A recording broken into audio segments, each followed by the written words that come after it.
السلام علیکم ورحمۃ اللہ وبرکاتہ۔ اعوذ باللہ من الشیطان الرجیم، بسم اللہ الرحمن الرحیم۔ لن ینال اللہ لحومها ولا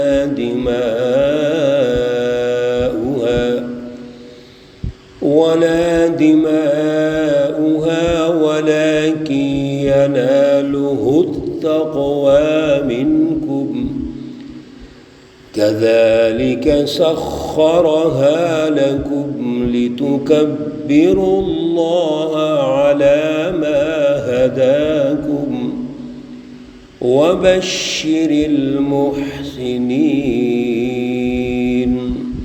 صدق اللہ العلی العظیم۔ اللہم صلی علی سیدنا ومولانا محمد النبی الامی وعلی آلہ واصحابہ وبارک وسلم وصلی علیہ۔ معزز سامعین و سامعات، سورۃ الحج کی آیت مقدسہ نمبر 37 اور پارہ نمبر 17 کی ابھی آپ کے سامنے تلاوت کی ہے۔ اس آیت مقدسہ کے حوالے سے جو ایام آج کل چل رہے ہیں عید الاضحیٰ کے، اللہ رب العزت نے ہمیں فلسفہ قربانی کے حوالے سے رہنمائی ارشاد فرمائی ہے۔ کوشش کریں گے ہم بھی اس مختصر وقت میں فلسفہ قربانی کو سمجھ سکیں۔ تو سب سے پہلے تو اس آیت کا جو عنوان ہے وہ ہے فلسفہ قربانی۔ اب ہم اس کا پہلے ترجمہ کر لیتے ہیں اور پھر کوشش کرتے ہیں آپ کی توجہ کے ساتھ کہ اللہ رب العزت کی اس رہنمائی کو، اس آیت مقدسہ کی جو روح ہے اس کو سمجھیں۔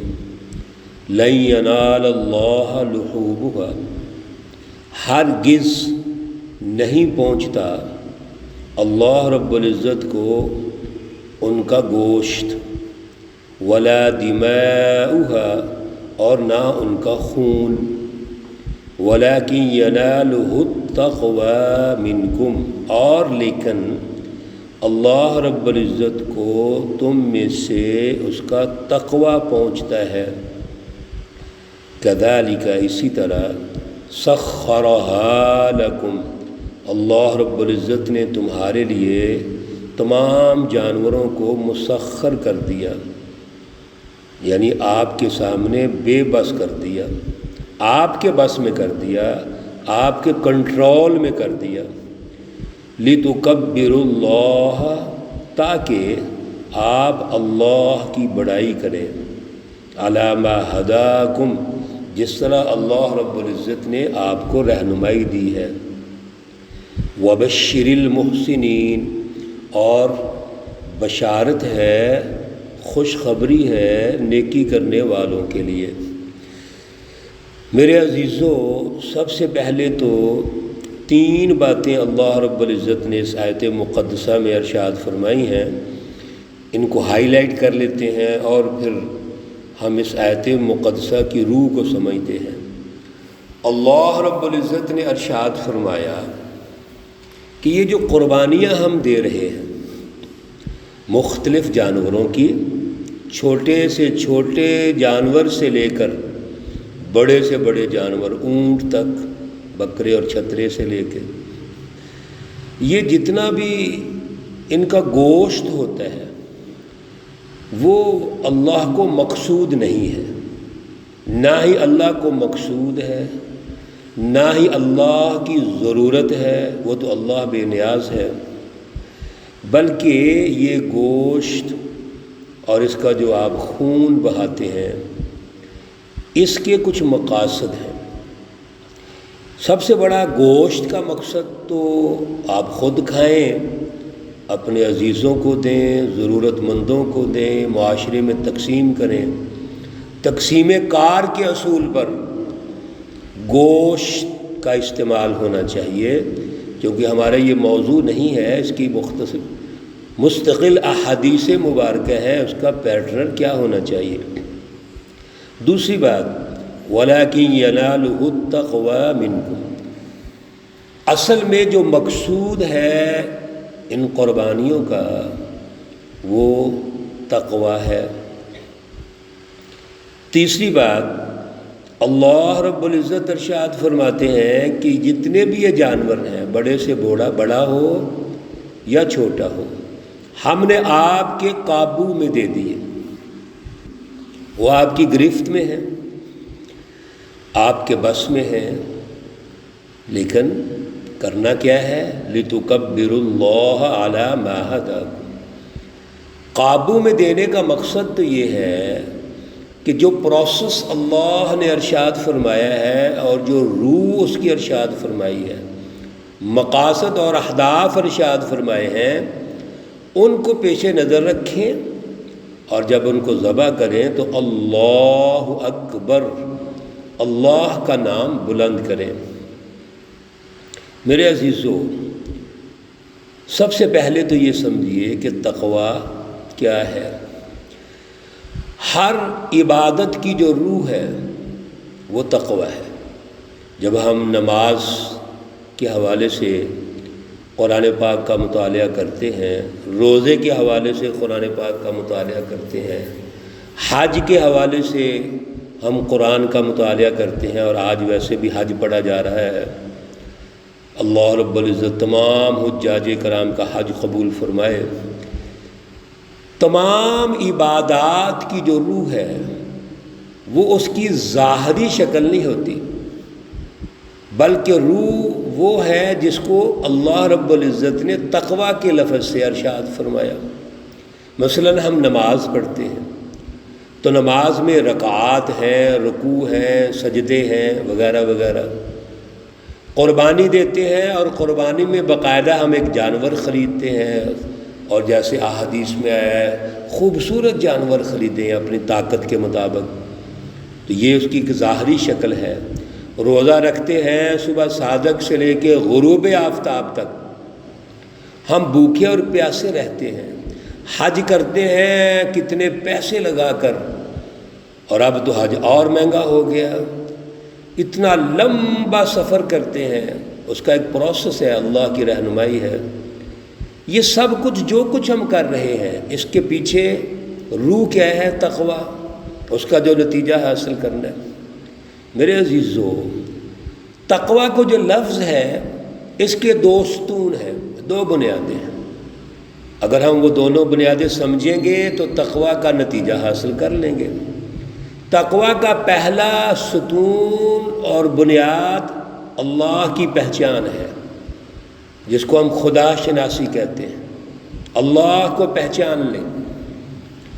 تقوی کا جو دوسرا ستون ہے، دوسرا اس کی بنیاد ہے، روح ہے، وہ ہے انسانیت دوستی۔ خدا شناسی کیا ہے؟ ذرا دو تین جملے توجہ فرمائیے۔ خدا شناسی یہ ہے کہ انسان اپنے دل سے، اپنے دماغ سے، تمام عقلی صلاحیتوں سے یہ پہچان پیدا کر لے کہ اس کائنات کی بڑی ہستی کون ہے، رب الناس، مالک الناس، الہ الناس کون ہے۔ یہ پہچان، اس کی رٹ اس کے دل میں قائم ہونی چاہیے، اس کی رٹ اس کے دماغ اور عقل پہ قائم ہونی چاہیے۔ یہ پہلا درجہ ہے جس کو ہم فلسفہ الہی بھی کہتے ہیں، الہی فلسفی کہتے ہیں، کہ اللہ کی پہچان۔ یاد رکھیے، اللہ کی پہچان لفظوں سے نہیں ہوتی، اس کی رٹ سے ہوتی ہے۔ یہ لفظ نہیں بولنا، اللہ کی رٹ جب قلب میں ہوگی تو اللہ کا نور ہوگا۔ اللہ رب العزت کے اس نور کی موجودگی میں کبھی بھی شیطان اور شیطانی جماعتیں ہمیں گمراہ نہیں کر سکیں گی۔ تو یہ پہلا درجہ ہے خدا شناسی، اللہ کی پہچان، اللہ کی رٹ کا قائم ہونا، اپنی دماغ اور دلوں کی صلاحیت۔ دوسرا درجہ اس کا تقویٰ کا انسانیت دوستی۔ اب اس کا اظہار کہاں پہ ہوگا؟ تقویٰ کا اظہار معاشرے کے اندر ہوگا۔ تقویٰ کا اظہار اپنی ذات پہ نہیں ہوتا۔ مثلا ہم نماز پڑھ رہے ہیں، اچھا لباس پہننا ہے، پگڑی باندھی ہے، سر پہ ٹوپی پہنی ہے، داڑھی رکھی ہوئی ہے، اچھی چیزیں ہیں۔ ہماری ذات میں بھی وہ ساری چیزیں آنی چاہیے، ضروری ہیں، کیونکہ ہماری جو باڈی ہے اظہار ہے اس بات کا کہ اللہ رب العزت کی رہنمائی کیا ہے۔ لیکن یہ ایک فرد کی بات ہے، اصل میں اس کا اظہار دوسرے جو لنکس ہیں ان کے ساتھ ہو۔ لنکس ماں باپ سے شروع ہو جائیے، بلکہ اس سے پہلے میاں بیوی سے شروع ہو جائیے۔ میاں بیوی، ماں باپ، اولاد، پھر رشتہ داریاں بڑھتی جا رہی ہیں، تمام کلوز رشتے، محارم رشتے، غیر محارم رشتے، پھر آگے بڑھیے پڑوسی، اہل محلہ، پھر آگے بڑھیے ایک شہر، ایک ملک، ایک قوم، اور پھر آگے بڑھیے پوری انسانیت، پوری دنیا کے جو انسان ہیں سب سے ہمارا لنک ہے۔ اس لنک کی بنیاد کیا ہے؟ ذرا غور کیجئے، توجہ رکھیے۔ اس لنک کی بنیاد اللہ کا حکم، اللہ کی رضا، اللہ کی محبت۔ میرے عزیزو، یہ ہے انسانیت دوستی۔ جب ہمارے معاملات کے پیچھے اللہ کی رہنمائی ہوگی، اللہ رب العزت کے احکامات پر عمل کرنا ہوگا، اخلاص ہوگا، رضا الہی ہوگی، تو یہ تعلق انسانیت دوستی پر مبنی ہوگا۔ اس تعلق کے پیچھے کوئی لالچ، مفاد پرستی، خود غرضی کچھ نہیں ہوگا۔ اس کے دائرے ہیں، بڑی تفصیلات ہیں، حقوق و فرائض کا نظام ہے اللہ نے ہمیں دیا ہوا ہے۔ اب ہم جو بات سمجھنا چاہ رہے ہیں اس مختصر وقت میں وہ یہ ہے کہ قربانی کا مقصد بھی تقویٰ ہے۔ اللہ نے ہمیں موقع دیا، ہم قربانیاں کر رہے ہیں، اللہ قبول فرمائے، لیکن دو باتیں مت بھولیے۔ اس قربانی کا جو ہدف ہے وہ تقویٰ ہے، اور تقویٰ اللہ کی پہچان، اس کی رٹ کا قائم کرنا اپنے قلوب پر، اور اس کی رٹ کا قائم کرنا اپنے معاشرے پر۔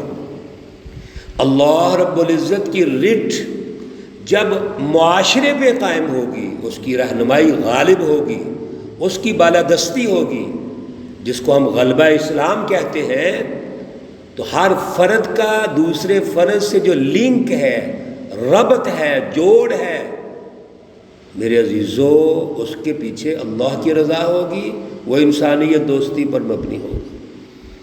اگر یہ دونوں چیزیں نہیں ہیں، کتنی قربانیاں کر لیں، قربانیاں کرنے کے باوجود اگر ہمارے اندر اللہ کی پہچان ہی نہیں، محض گوشت کھانا ہے یا کھلانا ہے، تو میرے عزیزو کوئی فائدہ نہیں ہے۔ یاد رکھیے، تمام عبادات کی روح اور قربانی کی روح تقویٰ ہے۔ تقوی کی پہچان انسانی معاشرہ ہے، اور انسانی معاشرے میں روابط کا نظام ہے۔ اب یہ باتیں جو میں نے عرض کی ہیں، یہ بھی فلسفی ہے، اس پر ایک سسٹم کی تشکیل کی ضرورت ہے، معاشرتی ڈھانچے کی تشکیل کی ضرورت ہے۔ ایک اللہ نے سماجی اور معاشرتی سسٹم ہمیں دیا ہوا ہے، اس پر ہمیں عملاً سسٹم قائم کرنے کی ضرورت ہے۔ جب وہ قائم ہوگا تو تقویٰ غالب ہوگا۔ یہی وجہ ہے آج ہر کام رسم ہو گیا ہے، ہم نماز پڑھ رہے ہیں، عبادات کر رہے ہیں، اسی طرح قربانیاں دے رہے ہیں، رسم تو ہے، شکل و صورت تو موجود ہے، ظاہری لباس ہے، لیکن تقویٰ نہیں ہے۔ میری ریکویسٹ یہ ہے، التجا یہ ہے، اس پہ توجہ کیجئے اور اس پہ غور و فکر کیجئے، سوالات اٹھائیے، آپس میں ڈسکشن کیجئے، مذاکرات کیجئے، مذاکرہ کریں آپس میں کہ آخر یہ تقویٰ کیوں نہیں ہے۔ کیسے ہوگا؟ سب رہنمائی اللہ رب العزت نے کلام مقدس قرآن مجید میں دی ہوئی ہے۔ اور جب قربانی دینی ہے اور اللہ اکبر کہنا ہے تو بسم اللہ اللہ اکبر اللہم لک و منک، یہ حدیث مبارکہ کے الفاظ ہیں۔ یہ کہہ کے اور اس سے پہلے درود شریف پڑھیں، پوری توجہ رکھیں اور دماغ اور دل میں یہ بات رکھیں جو ابھی ہم نے گفتگو کی ہے کہ یا اللہ ہمیں اس قربانی کے عنوان سے تقوی نصیب فرما، اور معاشرے میں ہمیں اپنا سماجی کردار ادا کرنے کی توفیق عطا فرما۔ اللہ رب العزت ہمیں توفیق عطا فرمائے، ہمارے دلوں میں تقوی پیدا فرمائے۔ اللہ رب العزت تمام مرحومین و مرحومات کو جنت الفردوس میں اعلیٰ مقام عطا فرمائے۔ اللہ رب العزت تمام بیماروں کو شفائے کاملہ عاجلہ مستمرہ عطا فرمائے۔ ربنا تقبل منا انك انت السميع العليم وتب علينا انك انت التواب الرحيم، وصلى الله تعالى على النبي الأمي محمد وعلى آله وأصحابه أجمعين برحمتك يا أرحم الراحمين۔ السلام عليكم ورحمة الله وبركاته۔